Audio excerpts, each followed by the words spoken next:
All right, welcome to episode 3 of season 2 of the Blackbox Diaries. And today we have an interesting one, something I'm excited to learn about, something different for me and Alex. Normally we sort of get into the more technical aspects of cybersecurity, but there is a lot going on globally that we want to kind of discuss with our guest today, Betania Allo, who is a cybersecurity lawyer specializing in cybersecurity, AI, reasonable use of technology, all that sort of stuff from Argentina. So shout out to all the South Americans. You all know that I'm pretty close to the South Americans, so big fan. And it's going to be a really good episode covering off some legal topics. So we'll welcome Betania to that and get into it now. All right, Betania, thanks for joining us this week and giving us the opportunity to grill you on some interesting topics around cyber law and everything like that. I think it might be really good to just get a start on who are you? What do you do? What makes you amazing at cyber law? What makes cyber law itself amazing? And all of that about yourself.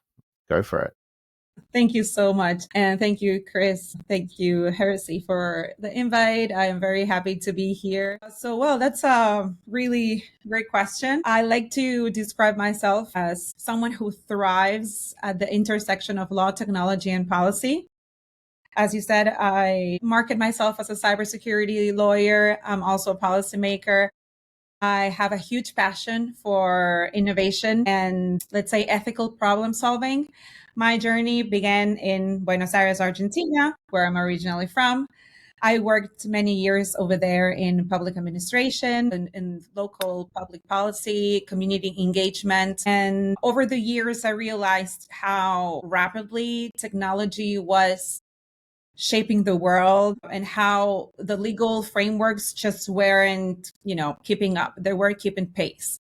So that realization became my focus when I went to the US to study, for grad school. I did both my master's degrees over there. I studied international relations, and then I focused on cyber law and policy. And I went on to work in international organizations like the UN, Organization of American States, and more recently in Saudi Arabia, where I'm located right now for conferences, where I contributed to cybersecurity and, all the initiatives that they have, which is incredible, on digital transformation under Vision 2030. And outside cyber law and policy, I really love to explore different cultures, learning new languages, studying how history, philosophy intersect with technology. I'm currently diving into Saudi Arabic, which is a huge challenge for me because learning language is I do not recommend, but I'm really enjoying it. So I honestly try to find ways to connect with, big picture ideas, everyday solutions. My passion, as I said before, really lies in bridging gaps and trying to connect words that usually don't get along very well, like regulators, innovators. So that's the kind of drive that took me into cyber law and policy. Dude, that's awesome. You have an awesome background, dude. Congratulations. That's I like it. cool. It's difficult. It needs an explanation for some reason because, for very technical people, lawyers, they just do go to court, and for, lawyers, technical. Yes. So it like, I always have to explain, like, it's broader than it looks like. So yeah. Sure. Yeah. Yeah, Interesting, I guess dude. From our perspective, and from what we do from the more technical aspects of cybersecurity and stuff like that, I guess there's a lot of things that we don't really consider. Obviously, Alex and I, we do a lot of work with various clients. We do penetration testing, ethical hacking, whatever you want to call it, all that sort of stuff. But it's always been something for me that is so confusing to send off contracts to clients saying, hey, we're going to break into your website, we're going to break into your network, we might break something, but we'll try not to. But if we do, we're really sorry. So I guess it's like an up and down kind of question. Do you have any guidance on what we should be actually looking for when we're kind of putting forward those engagements to make sure that we're safe? I charge for that. That's fair enough. No, That's but fair enough. it is very interesting because you reminded me when I was in grad school in Syracuse in the US. Although I was in the law school, I would cross-register with the School of Information Studies to take a class on blockchain management. And I learned how to code smart contracts. Of course, I was the only lawyer over there, and among a bunch of computer scientists, data scientists. So I was like always the outcast. But I remember thinking, like, how important it is, this intersection, because it is important to know that this smart contract, this code actually reflects what the parties have agreed that this code should be doing. So Mhm. who is right now is the person who actually is able to revise both the written contract of what the parties have agreed upon that the code should be doing, right? So we are just Yeah. trusting that the developers are doing what we are, trusting them to do, and the lawyers are doing what we are also trusting them to do. But like, there's no one in the middle just making sure or being able to just look at the code and look at the contract and say, yeah, sure, like everything looks fine, or no, this is not what we've agreed upon, and that's what executing in a different way, that we weren't expecting or whatever. So I will never consider myself a developer, and actually I'm not, and I will never be. But I'm very curious. I've been always very curious to play in with technology and learning how it works from within, because I think that's in a way the extra mile that I decided to go compared to at least what other Yeah. lawyers at the time were doing, that it was just like learning the theoretical part just to understand what their client who had a startup or a tech company was needing in order to be able to draft the kind of contracts that you were mentioning in case something doesn't go as well as expected. So that was pretty much my thought, and that blend of skills at some point would end up being necessary or marketable, and thank God I was a little bit right. So, out of curiosity, that all sounds neat. I guess when we first started talking about, a lawyer in cyber, right? Kind of like Chris was saying, I was a little bit confused, which is good because I like to learn new things. You mentioned you spent a lot of time talking about like software development and making sure the code operates properly, and that brings me back to when I did my bachelor's program in information technology project management. And I'm curious what part you play, if any, during the project, during the path of the software. So when there's a project meeting, right? And they're saying, hey, this is where we're at, this is where we want to be in this amount of time. Are you present for stuff like that? And what's your role? It's an excellent question. So it very much depends on the project and the role that I am called to play in that project.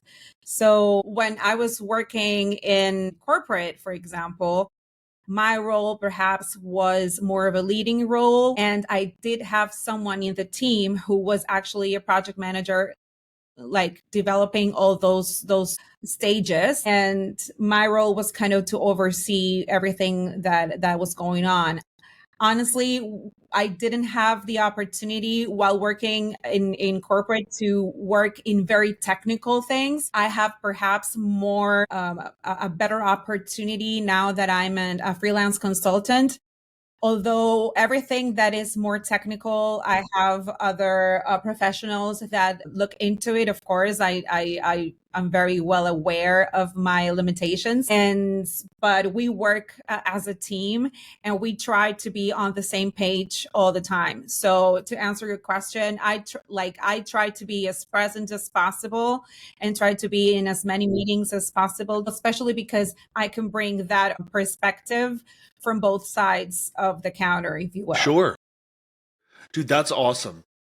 I love hearing that because I mean, having not been a part of that kind of, I mean, I did it in college, right? But you don't really understand it properly until you do it for real. So it's interesting to hear you say that, and thank you very much. I appreciate it.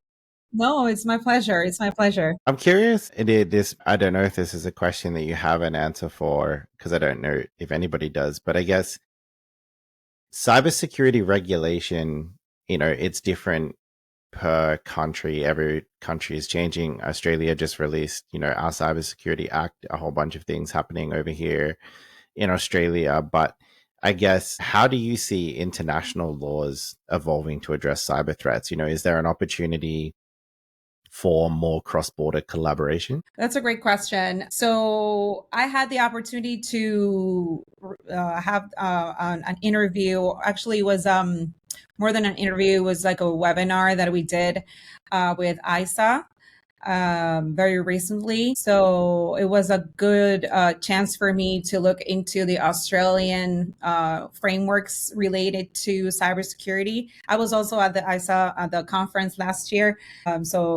So I have an idea, like I cannot consider myself an expert on it, but I do have an idea of what's going on, and particularly the provision allowing the government to take over private systems, if I'm saying it correct, in the event of breach, which is sometimes something bold and contentious. If you are aware, this year the United Nations finally approved the final draft of the UN Convention on Cybercrime, and that is something that for me is a huge step that can be a great opportunity or a waste of time for a lot of people. It really will depend on how member states end up acting upon what was agreed in the letter of the resolution, and what they end up doing in their own countries, and how they reflect that in their domestic legal systems. So that's something that it's, of course, to be determined, to be seen. It's very early on in the process. But the fact that for a couple of years, there has been many, many meetings with multiple stakeholders involved to discuss ways to address how information and communication technologies are used for criminal purposes, and how international collaboration is needed because of the cross-border nature of this type of crimes. I think it's a huge step forward, but we still have to see what is the result of all this. I really hope that it's taken well, that it actually helps member states, legislate, forward, and that we can rise a little bit around the world how we manage cybercrime in general. So question for you. I hate to hit you with so many questions. I know we didn't discuss it previously. Okay, so talking about international law and trying to get, all or all nations on board. Okay, so I never really thought about this, but how about the use of VPNs and criminal activities, criminal cyber activity, right? But behind a VPN, what would you recommend an organization do if they are a victim of a active cyber attack, whether that be by remote access Trojan or otherwise, but you notice they're behind a VPN? What can you really do? Actually, VPN or no VPN, one of the greatest challenges with cyber attacks or cybercrime is accountability. It is very, very difficult to know who actually did what. Yeah. Sure. It is what it is. So that's why the prevention side, as you know, is so important. And the risk management and having, because the possibility for you actually getting to the guy and prosecuting him, unfortunately, it isn't sometimes the case. Pretty low. Sure. So it is important for you to make sure that you are protected, that you know what's going on with your information, that the correct people have access to what they need and not more. So I would like I would think about that in terms of the challenge and what I can do to prevent this happening in the first place. And if it does, how it does the less damage possible, because chances are that the accountability part might be very, very difficult. VPN or no VPN, that is super interesting. I'm really glad we had you on today. Thank you for coming. That's super cool. I mean, I did have a question about that, which was I hope it makes sense for you guys. No, it does. It does. Because it was on my list to ask a question about that, which was, obviously the legal complexities of, prosecuting dark web activity or criminals. Because I mean, we see a lot, right? Whether it's Australia or America, South America, there's like obviously hacking groups out of Brazil and things like that. When these organizations are doing, what they're doing, but then you see so many different countries involved to try and prosecute these people, whether they're trying to get them back from Brazil, trying to get them from the US or Russia or whatever. But the information about it is always so kind of ambiguous because you don't really know what they're actually able to get on whichever people. So a lot of it seems to be a little bit like hearsay, or somebody said that it was that person, or, we intercepted some traffic, but we can't really confirm that it's them, but we think it is. I guess, it's also pretty challenging. Yeah, sorry to interrupt, but to your point, it's also important to keep in mind that not every country in the world is Australia's US is, there are also huge infrastructure and capacity constraints and challenges that cyber criminals also leverage, right? To be able to get away with it. So that's also something to take into account. So by the time that you might know, of course, like agencies in the US are super powerful to look into perhaps who's behind and try to find, but not everybody has those resources, and also the legal frameworks that allow you to do certain things, right? More liberal countries, there are more conservative and less, that give less permission to the government to look into certain things. And sometimes you see criminal justice systems that are that have their hands a little bit tied in certain things because of this, or because of lack of infrastructure, lack of resources, a lack of their own connectivity. So it's something, that's why I think that cooperation is so important, and to have agreements in which jurisdictions are able to share information, to share knowledge, share best practices, etc. Kind of brings me to, I guess, another question, which I'm definitely interested to know the answer, because one of the things that we do come across, particularly if we're doing, cyber governance, or if we're dealing with different clients on different types of engagements and compliance and all that sort of stuff, is you always generally tend to come across two particular roles, which is like your general counsel or the lawyer for the company. But then also they have, maybe a privacy officer or somebody who's the head of privacy. And then obviously they have the security people. I guess my question is, like, what's the balance and the difference between privacy and security and things like that going back and forth? Because obviously when it comes to data breaches, there's obviously that piece that is, the technical aspect and the cybersecurity aspect and the legal aspect, but then there's also the privacy aspect of it. So how do you strike the right balance between the two? That's a wonderful question. So privacy and security, as you said, are deeply intertwined, right? Security ensures that your data is safe from unauthorized access. And privacy governs how your data is used. So if you have a strong security but poor privacy practices, then your data might be misused, even if it is protected. On the other side, if privacy is a priority but security is weak, then your data might be exposed to breaches. So failing one typically leads to the failure of the other. For example, a data breach just doesn't compromise security because it erodes the trust, it exposes the private information, and of course, it often results in legal and financial penalties. And that's when the council also comes in and the whole legal team. And so the consequences, I think, are far reaching. They definitely have an impact of failing both from a reputational point of view, and it's the damage to tangible harm to individuals whose data has been exposed.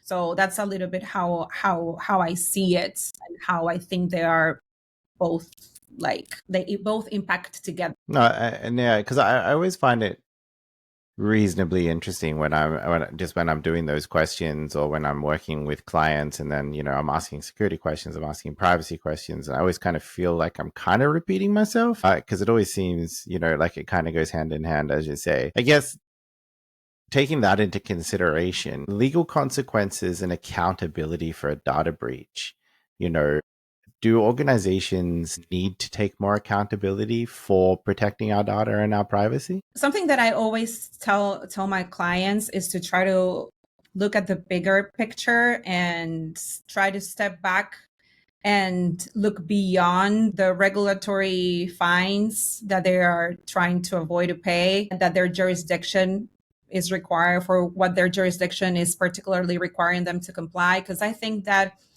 corporate accountability for breaches goes beyond the payment of fines. Companies need to take proactive measures, of course, like having a robust cybersecurity framework, conducting the risk assessments, and of course, educating and training their employees. But when a breach happens, the accountability becomes a synonym of transparency, because you need to end up informing the affected parties, right? And cooperating with regulators. So in many jurisdictions, the failure to act responsibly can lead to very severe penalties, both financial, of course, and the reputational, obviously. But ultimately, accountability is what it ends up fostering the trust in your company, and customers are more likely to forgive a breach if they see that the company has done their due diligence, everything that is possible to prevent it, and they're handling the aftermath responsibly. And something I tell my clients sometimes is to try to also see if there are other practices that are, and that's what, when I come in, like suggesting sometimes practices that are not required perhaps in your particular jurisdiction, but are a best practice somewhere else, that could actually help you in your operational efficiency as a proactive measure against breaches, right? So that's when I think that corporate accountability also is important from like a broader perspective, and not just to avoid paying fines, but also having into account your own operational effectiveness and what kind of reputational consequences having one of these incidents or not might have with your clients or customers. Yeah, I just want to bring something up real fast. You brought up some really good points. At some point, and I forget the date, so you'll have to forgive me, but at some point between 2010, I believe, and 2013, I know that's a large gap, but Target, you're familiar with Target, right? I guess it's kind of like a Walmart derivative type deal, right? They got hit with a massive cyber attack during that time frame, and I remember it was the heavy hit was on credit card information, and a lot of people lost their or fell victim to identity theft. And as is normal with attacks like this, they often result in physical consequence. And what I mean by that is, a lot of people spend their entire lives working for something, and then they put their trust into an organization like Target or any other, to safeguard their information. And when that fails, oftentimes they feel hopeless and they feel like they've lost every ounce of privacy that they had, and then they take their own life. And this happens rather consistently with victims of identity theft. And it's insane to me, or let's not say it's insane to me. You brought up a good point that it's important for an organization to follow proper protocol when an attack like this occurs in order to not only keep themselves safe, but even more importantly, their consumer, right? Their customer, their client base, the ones that put that trust into their organization. I remember I'm doing my doctoral program at George Washington, and Good. this one in cybersecurity, kind of to get a little bit more of the technical side that I felt that would be good to round this weird blend of skills that I have. And this was, I recall, like, I don't recall exact, but I remember that this was one of the cases that we had to review and put ourselves in the CISO position. Like, what would you do? Where would you start? Like, yeah. And who would you call? Like legal, PR, like this, that, like craziness, like that it doesn't end. Right. And like trying to manage the incidents, like there's so many other things. And to Chris's question, like, yeah, I think that accountability in this issues or in these situations comes hand in hand with trust, because it really depends on how you end up managing it, how your customers or your clientele or whoever you are operating with is going to continue or not doing business with you. As you said, like it has a lot of impact in their own lives. It doesn't end, oh, too bad. Like it's something that can have terrible consequences in someone's life. Well, I think any organization should really understand the need to define what that trust is, because I think a lot of times organizations will forget that the primary trust that needs to be maintained is that of their consumers, that of their stakeholders, so on and so forth. And they kind of focus on themselves. They become, not on purpose, but they become selfish because they have that primary focus of themselves. Trying to make sure their business operates properly, make sure they continue to pull in revenue, and they forget that they hold so much information that a cyber attack like that could be completely devastating to far more people than just them. So go ahead, Chris. Absolutely.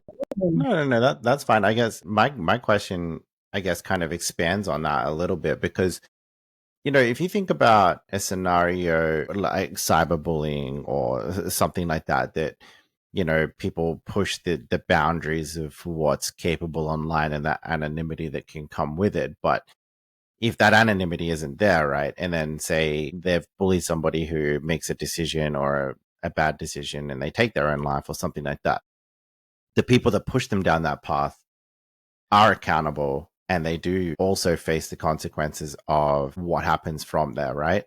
Does that mean that, organizations in some way are accountable if somebody kills themselves or harms themselves based off their data being stolen from a data breach? Well, that's something that would have to be seen like on a case by case basis, in terms of the nexus between one event and the other, and perhaps they're like way too far. Yeah, I really don't know about that. I cannot think of one question. Case, sorry, but in terms of cyberbullying, you could be able to prove harassment, because sometimes it's also something that happens in real life and it doesn't end in the computer. Yeah.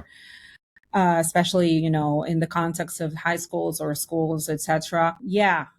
It's really tough, and it's important for governments to provide awareness on that and to be present. And with children being exposed to social media since they are so little, and we cannot expect parents to be on top of them all the time. It must be really difficult to draw the line. So I think that public policy has to step in the right direction to try to provide awareness on these things, that it's not just something that you do online and it ends up there. Like we have a generation that it's a lot more sensitive as well in many ways. So I think that that also has something to do with how this cyberbullying and bullying in general affects children and teenagers. Sure. I mean, like Australia just made like the age restriction for social media here, so like 16, I think, which, I mean, there's a lot of people over here not fans of it. I think a lot of the people also that did I mean, I agree that that kind of ban, it's not going to fix the problem. It's not a silver bullet. But I think a lot of the people who have also commented on it saying that it's kind of crap are also people who aren't parents of young kids. So some of it I'd kind of take with a grain of salt. I don't want to get too controversial, so I'll keep my opinions of it and my views of it to myself. But I do have two young daughters who I'll do anything to protect. So whatever Absolutely. makes it safer for them, So I guess, sorry, you go. Yeah, no, I just wanted to make a short reaction about the proposed ban on social media. I think it's very interesting. And of course, as you said, it's very divisive, but I think it deserves to analyze a little bit like the two points of view, or at least the two extremes. Like, of course, that it has a clear and I would say commendable motivation to protect children and teenagers and their mental health and well-being because of everything that we've been talking about. It's not news that social media it's addictive. It has great adverse effects on self-esteem, on mental health. Those are real issues. Those are facts. But on the other hand, the ban raises questions such as how, for example, perhaps I'm not fully informed, but the first thing that I think is how we will be enforced. What happens if someone relies on social media for educational or social purposes that is under the age? Does it set precedent for governments to overly regulate personal freedoms? That's also something that we have to think about. The world, I think, will be watching closely what happens with this and how it unfolds and how Australia tries to not only enforce it, but what are the stats and what are the outcomes of all this. And it could pave a way for a more nuanced regulations in different jurisdictions where the focus isn't just restricting for the sake of restricting, but also trying to create a healthier online ecosystem. I think if it doesn't come together with awareness and with campaigns, just restricting will go nowhere. Yeah. My opinion. No, and that's 100% true. My 2 cents No, on that's the topic. That's a very, very good opinion, actually. I would like to get your opinion on something else, though, which has also been floated around in Australia and I believe other countries, but curiously, moving away from the cyberbullying aspect. But do you think that paying ransoms should be outlawed? Paying ransoms should be outlawed. Oof. I know that's a tough question. Yeah. Well, if It's you a tough outlaw question. them, right? If you outlaw them, are they going to be less likely to try and utilize ransomware? Well, I don't know. Or do you just come into the situation where people But just if cover up that they if paid? the whole Yeah. but I'm thinking if the whole situation is done on the side or through the internet, like who checks whether you are doing what you're Crypto. supposed to do? Exactly. Who? Yeah. How do we, my question when these things are when sometimes I, of course, I'm a huge supporter of regulating technology, but with the sense of purpose, listening to the experts and with, in an ethical manner. But my first question when they think sometimes that a regulating against something or making something a new crime is a solution to stopping a certain behavior. In this kind of scenarios, my question is, how are you going to enforce it? How are you going to prove that this happened? Does everybody have, back to what we were saying about the infrastructure and resources limitations in many jurisdictions? How are you going to make sure that where are you going to get the evidence from? How are you going to make sure the chain of custody is done properly in order to get to the point for it to be admissible in court? There's so many questions that I have that I would have to see an actual project, or to see, okay, this is a good idea, but how about this? How about that? I think that that's something. And back to the cross border nature of this kind of situations. How do you cooperate? What kind of mutual legal assistance do you have in between the two states to be able to cooperate in the case of a ransomware attack in which let's say you can actually prove that it comes from jurisdiction A, from to jurisdiction B, and will we be paying the ransom? Like it's really tough, and I think it's a conversation that deserves many voices on the table and a huge serious discussion to determine whether it would be the solution or we should actually look into something else. What do you think? Cool. All right, to answer your question, yes, I know in Australia, we do have some aspects that make paying ransoms illegal. For example, if a threat actor ransomwares an organization and that threat actor is on our sanctions list, and then the organization then pays that threat actor, I can't remember exactly what the crime is, but you're basically aiding and abetting in some way somebody on the sanctions list. So it's illegal to do that. So you can basically go to jail, have all the fines, do everything with that. So there are aspects of it that do make it illegal. And I guess the change to not the change, but the implementation of the Cybersecurity Act here is going to make it mandatory that if you do pay a ransom, you have to disclose it. So I'm not 100% sure if they've kind of scrapped the idea of paying them illegal, but now it's just, you've got to tell them if you've done it. So they can kind of manage that, I guess. It's interesting. So you have to disclose it if you do so? Yeah. And I think I can't remember off the top of my head, but it's within a certain time frame. I think it's like within 3 days or something of paying it, or 2 days or something. I will look into it. Yeah, I will look into it. That's very interesting. Yeah, so there is that aspect of it. But I mean, I guess, I ask almost everybody who we talk to this question. If it was your organization, would you pay a ransom? Why would I? That's the question. Like, would you or would you not? If I pay it, they already have my information. Yes. So let me help. They have my information and my money. So ransomware, what do I use it for? If I'm going to attack an organization, let's say it's Walmart, right? I attack them and I gather information from their database about credit card information. We'll make it simple. I am going to say you have until this time, let's say it's 48 hours to transfer $1 million worth of Bitcoin to this Bitcoin address. Go. Why does Walmart care? Okay, so Walmart they understand that the attacker has their data, right? They get that. And the attacker will probably maintain their data forever. But what they don't want the attacker to do is release that data and make it public. So I think the biggest consequence for not paying a ransom, which I personally am not a ransom payer, screw them. But, I can see an organizational leadership saying, oh crap, I don't, maybe they do care about their consumer. And they're like, man, I'll do anything to at least try to not have you release this to the public. So given that scenario, would you or would you not? I don't know why I would trust them. Oh, that would be precisely. I agree. That would be my take.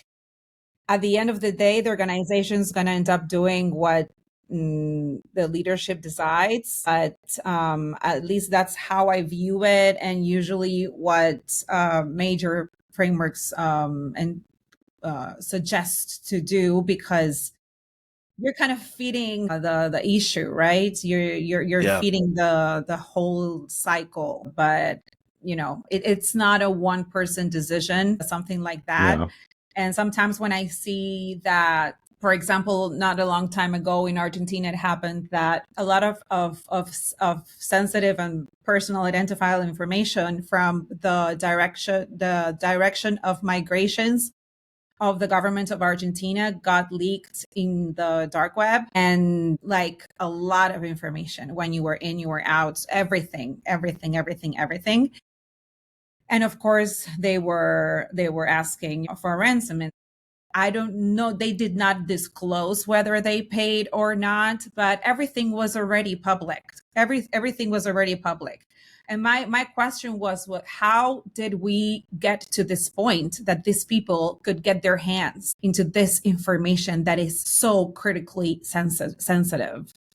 You know what I mean? So yeah, you can blackmail with this, but I don't know why you would trust that it won't get worse. Because, oh no, now I want more money so that I don't release the other 50% of the information that I have. Or, I don't know. With governments, I can speak like for an hour, because they disregard cybersecurity a lot more than anyone else. Like there's never time for cybersecurity. There's never time, or there's never budget for it. They just want to have usually nice initiatives that have to do with incorporating technology to things. But like cybersecurity, yeah, no, we haven't thought about that yet. Perhaps in the future. And that's true. And I mean, that's something that we see regularly here, in our government. They see it in the US where Alex is, you see it a lot in startups as well, but cybersecurity is always one of the first budgets to get cut. And it just baffles me, it blows my mind that that's the case. That, one of the things that is the greatest failure that I see in a lot of organizations is that leadership and management and executives and everything like that, they just don't invest enough in cybersecurity. And everybody that I speak to at the executive level, CISOs, CIOs, they're always having that constant battle to ask for money to get, the right products to be proactive, the right products to make sure that they can secure the organization, then the right budget to bring in experts that fill the gaps that they have in, their teams and things like that. It seems to be always an uphill battle. We talk a lot about the different gaps in cybersecurity, the skills gaps and things like that. But organizations also don't invest enough in training people to do the right thing at their organization. They don't spend enough money to train their cybersecurity team to be, the best. And, many of the conferences that I've been lately, this has been a topic that I've seen in many, many panel discussions, how to properly pitch the board or executives into getting budget for cybersecurity, because it's not something tangible that you say, okay, I gained this amount of money if I invest in this, but rather how much you would lose if in terms of financially, and also in your reputation, as we were discussing earlier. So I think that's one of the reasons that you see CISOs being trained with leadership and executive training more and more, to be able to have the tools to engage in these discussions effectively, because it goes sometimes beyond the technical stuff. You need to be able to defend your activity and your department for the sake of the safety of your organization. But for that, you need funding. And how do you get that? How important it is. But you really want them to see the content, because that's the purpose of why that you are, asking them to do it. And that's why it's many times mandatory. Sometimes it's not.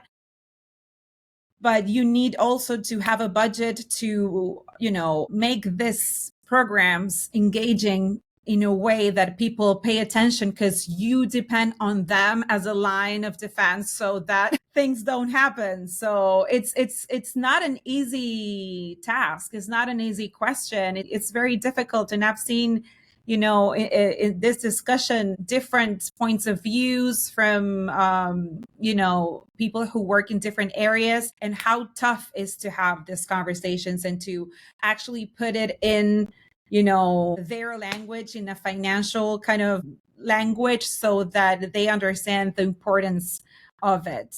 Because otherwise it's the cybersecurity people again. And I don't see where we're going with this. Sure. I think I would probably just add to that. It would be ideal if we could get to a situation where you don't have to pitch to the board and the board comes to you to tell you that they're giving you budget and they Good want you luck. to go and do all the cybersecurity stuff. I know. I mean, I have seen a couple, and I have seen a couple of boards that have actually brought directors onto the board that actually have cybersecurity skills and experience to help them navigate those challenges.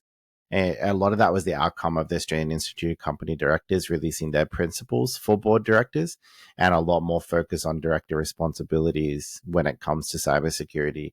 There's a lot more questions coming from boards now from that perspective, but I think you nailed it pretty easily when you said that the easiest way to basically talk to them is to talk about reputation and financial risk, because what boards always understand is money. When all Exactly. else fails, talk to them about money. So yeah, I think that's the way forward for it.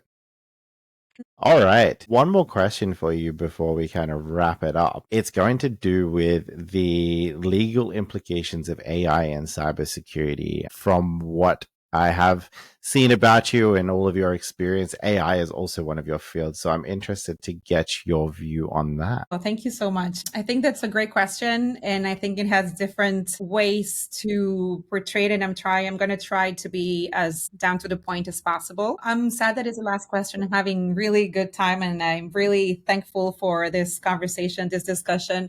I hope that the audience is enjoying our discussion as much as I am doing. So I think that AI is a double-edged sword in cybersecurity, because in many ways it can enhance your work, your threat detection, automated responses, but it also raises quite complex legal questions. For example, if an AI system happens to fail to detect an attack or has an error that leads to a breach, who is liable for it? Right? The developer, the organization that is implementing and using it, or the person who is overseeing it, if any. I think that clearer regulations around the use and accountability in AI and in cybersecurity, especially as these systems become more autonomous, I think it's very, very important. And another point that I wanted to make is regarding the ethics. Very recently, I had the opportunity to work with a company that develops AI models for different solutions. And it left me thinking in a good way, right? Because AI ethics is about building systems that align with human values. And when you are building AI models, and you want to make sure that you are making a responsible use of artificial intelligence, you're also speaking through your product of your own corporate values, if it makes sense. So if it's not just about avoiding bias through, although it is a big part of it, it's about ensuring transparency, accountability, inclusivity in the development of AI. So if we're designing AI systems are for that work for everyone, or are we doing this for a certain type of demographics? I think that we need to think of the unintended consequences of AI, like it happens with many other technologies, like the misuse for, I don't know, surveillance or misinformation campaigns. I think that as it keeps growing, the stakes are higher, and regulation is still in its infancy. Like in some regions like the EU, they're leading the way, and here in the Middle East, they're also trying to keep up with regulation, and they do have lots of initiatives, especially because they want to also lead the way in that sense. But globally, we do need standards, and we were talking about before the UN cybercrime convention, and it would be good through the UN. There are initiatives already to discuss standards like transparency, accountability, fairness. But well, we still have to see what happens with all that. Yeah, and sure. I guess I'll branch off that, obviously around the ethics and everything like that, to a question, something that we discussed on a previous episode around some of the AI models in use and the boundaries that they don't have. For example, the one recently that a kid was using to have a romantic relationship with the AI that was convinced that it was a character from Game of Thrones, and this AI convinced him to kill himself. So, I mean, So you know what, Chris? I'm gonna interject. Please do. So I read those scripts, right? I read the text conversations, and you know what, bro? I don't know. This might be a good question for Betania, because a lot of people have the same outlook as you do. Like, they say right up front, hey, this AI application literally convinced this kid to kill himself. But the more I read these scripts, the less I buy that. Like, I understand how it can be seen that way. It can be. But but at the same time, I'm like, reading the logic behind the text conversation, because machines are logical, right? They just are. They don't have emotional complex, and it did not seem to drive him in a suicidal direction, but it also didn't focus on that as a point to say don't do it. Like, you know what I mean? Yeah, it's a bit gray, and I get where you're coming from, and I see both. I do see both sides of the coin. I think that there's an argument on both sides there, fundamentally, and I'll say this flat out because I firmly believe it. That is not necessarily the child's failure, and it's not necessarily AI or the company's failure. That's a parenting failure. Bro, you couldn't be more right. So I'll just put that straight out there. Like, know what your kids are doing. Know what they're doing. Yes. That's just pretty much what it is. But I guess, it does point to those kind of ethical dilemmas, because it does result in, quite a comprehensive legal battle, because you obviously got parents who believe that the company and the AI did this. Then you have the company and the company saying, well, it didn't do that. It's be a better parent. So I'm glad that you what's your view, Betania? I mean, no, I completely agree with you. Like, I don't have kids, so it's a very easy for me to say be a better parent, because I'm not one. So, I'm glad that you were the one who said it. Know what your kids are doing. And not everyone, I haven't read the script, but not everyone would go and unalive themselves because the computer tells them to do so. So I don't know. Something was not all right in the whole thing. So I completely understand where you're coming from, where you're saying, like, yeah. And I also understand those parents who would never say, oh, we should have looked into what kid. Let's go to the company. Let's go to the developers. Let's go to, I don't know, who, the operator, whatever, like, who is to blame? And it also, I think, depends on the context in many times, right? Because if an autonomous car causes an accident, who is to blame? Like, was it like, okay, you can then see if it was a failure of a poor design, misuse, something else. But like, if it actually has to do with AI failing, is it a manufacturer's fault? It is developers. I think that there is a need. It's easy for me to say that there is a need for clearer frameworks to address these questions, including regulations that define, of course, the roles and responsibilities at every stage of AI development and deployment. It is easy to say it, but I don't think that it's that easy to implement it and to see it happen in real life. Cool. Well, that brings us to the end of this episode, and I would just personally say what an episode that was. Betania was a fantastic guest. I think that is a significantly left field area of cyber that a lot of us, particularly pen testers, red teamers, technical consultants, we don't really think about that side of cyber, and it gives a little bit more context on why you're doing what you're doing, because you're going to now be able to think about, what's the company going to be thinking about from their legal aspects and from the ramifications and consequences that can happen if they don't do the right things or listen to your recommendations. So super, super, super grateful to have Betania. What an expert, what a legend, one of the best guests. So Thank you Absolutely. so much. no worries. If you do like what we're doing and you do enjoy the content that Betania brought to us today, please like and subscribe. Go check out everything that Betania has online. And hit us with any questions, any comments. We love feedback, good or bad. But until then, we will see you next week. Thank you so much.